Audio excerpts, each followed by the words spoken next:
Son illərdə bəzi bölgələrdə, xüsusilə kənd yerlərində stomatoloji xidmət adı altında qeyri-qanuni fəaliyyət göstərən şəxslərin artması narahatlıq doğurur.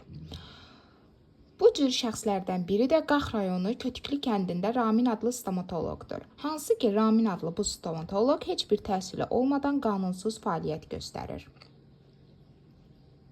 Tibb təhsili almayıb, heç bir lisenziyaya malik olmadan diş həkimi kimi fəaliyyət göstərir. İnsanlar təkcə qanunu pozmurlar, həm də insanların sağlamlığına ciddi zərər vururlar. Ramin adlı şəxs insan sağlamlığı üçün olduqca təhlükə mənbəyidir. Vətəndaşlar bilmədən diş müalicəsini savadsız, qeyri-peşəkar əllərə etibar edirlər. Nəticədə infeksiya, düzgün müalicə olunmayan dişlər və daha ciddi sağlamlıq problemləri meydana çıxır. Bəzi hallarda bu, hətta geri dönüşü olmayan fəsadlara yol açır.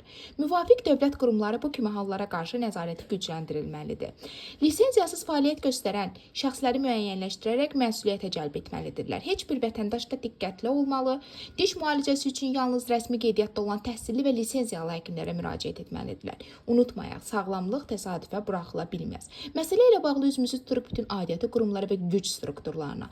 Qax rayonunda fəaliyyət göstərən Ramin adlı stomatoloqun gördüyü bütün işlər ciddi sürətdə araşdırılmalı, təhsili və lisenziya sertifikatları hər biri ciddi sürətdə yoxlanmalı və barəsində lazımi tədbirlər görülməlidir. Məsələ ilə bağlı araşdırmamız davam edir. Qarşı tərəfin mövqeyini dinləməyə hazırıq.